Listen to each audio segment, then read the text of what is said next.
आज के समय में हर कोई किसी ना किसी कारण से दुखी है, चाहे वो कुछ भी हो। कोई गरीब है तो दुखी है, कोई बीमार है, कोई नौकरी से या कोई अन्य कारण।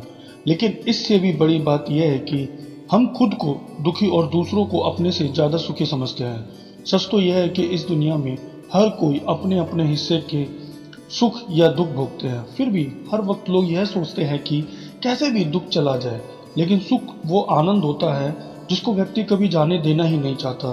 सुख और दुख एक ही सिक्के के दो पहलू होते हैं, एक जाता है तभी दूसरा आता है। फिर भी किसी न किसी जिंदगी में सुख देखा हो या ना देखा हो, पर दुख सभी ने देखा है। लेकिन जो यह बात समझ गया कि सुखी केवल वो ही रह सकता है जो यह जान ले कि इस संसार में कोई भी व्यक्ति सुखी नहीं। जब तक व्यक्ति के जीवन में सुख दुख नहीं आता, तब तक मनुष्य को यह पहचान हो ही नहीं सकती कि जीवन में क्या सही है और क्या गलत। मात्र एक यही रास्ता है जो आपके मन को संतुष्ट करता है, क्योंकि जब आप दुखी होते हैं तो ऐसे में जो लोग आपसे जैसा कहते हैं, आप ज़्यादातर उन लोगों की बात पर विश्वास कर लेते हैं। पर आप यह भूल जाते हैं कि कुछ परेशानी या कुछ दुख व्यक्ति के हाथ में नहीं होते हैं, और वही ऐसे दुख होते हैं जो वास्तव में आपको दुखी करते हैं। इसके अलावा आप अपने मन को शांत रखकर बाकी परेशानी का खुद ही हल निकाल सकते हैं। आपको हमेशा ये याद रखना चाहिए कि परिवर्तन प्राकृतिक का नियम है। सुख और दुख हमेशा आएगा और जाएगा। जिस तरह रात के बाद एक नया दिन निकलता है, उसी तरह अच्छे दिन आपके साथ नहीं रहते तो बुरे दिन भी कभी आपके साथ नहीं रहेंगे। बस जो ये बात समझ जाते हैं, फिर वो कभी भी जिंदगी में दुखी नहीं रहते। यदि जीवन में दुख ना हो तो आप सुख को कभी समझ नहीं पाओगे, क्योंकि जिंदगी में सबसे ज्यादा दुख बीता हुआ कल ही देता है। जब भी आप दुखी हो तो ये ना समझे कि भगवान ने ये आपके साथ ही ऐसा क्यों किया है। आप ये नहीं जानते कि इस दुनिया में आपसे भी ज्यादा लोग दुखी हैं। आपकी समस्या से भी बड़ी समस्या लोगों के पास है।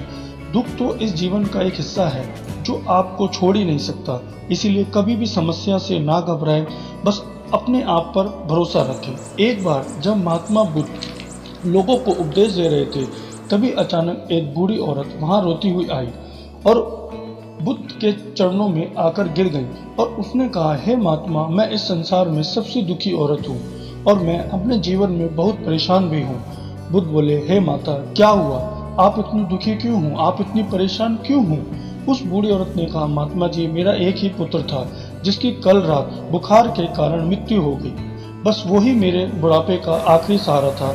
मैं बहुत दुखी हूँ कि भगवान ने मेरे साथ ही ऐसा क्यों किया। अब मैं किसके सहारे जीवन काटूंगी?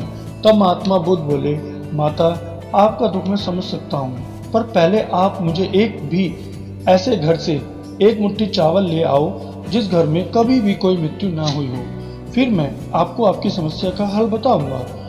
वो बूढ़ी औरत गांव की तरफ चल पड़ी। सारे दिन वो इधर उधर लोगों के घर में घूमती रही और कहीं पर भी ऐसा कोई भी घर नहीं मिला जहां कभी किसी की मृत्यु ना हुई हो और जहां कोई दुखी ना हो। हर कोई अपने अपने दुख से परेशान था। सबके पास अपनी अपनी समस्याएं थी। शाम को वो औरत फिर से महात्मा जी के पास पहुंची और उस बूढ़ी औरत को खाली हाथ देखकर बुद्ध ने कहा, माता, क्या हुआ? आप खाली हाथ क्यों लौट आई? तब बूढ़ी औरत ने कहा, महात्मा जी, मैं पूरे गांव में घूम आई, पर मुझे एक भी घर ऐसा नहीं मिला जहां कभी किसी की मृत्यु ना हुई हो। सभी लोगों के पास अपना अपना दुख था। बौद्ध बोले, हे माता, यही बात मैं आपको बताना चाहता था कि इस दुनिया में हर कोई दुखी है। सबके पास दुख का अलग अलग कारण है। आप ये मत सोचो कि भगवान ने आपके साथ ही कुछ गलत किया है।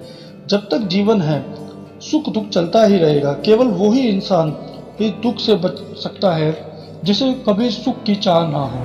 महात्मा बुद्ध का यह ज्ञान हमेशा बताता है कि जब भी आप दुखी हो तो ये ना सोचें कि भगवान ने बस ये आपके साथ ही किया है। अपने पे भरोसा रखें, अपने पे विश्वास रखें और जिंदगी में सदा मुस्कुराएं और खुशियां बांटते जाओ।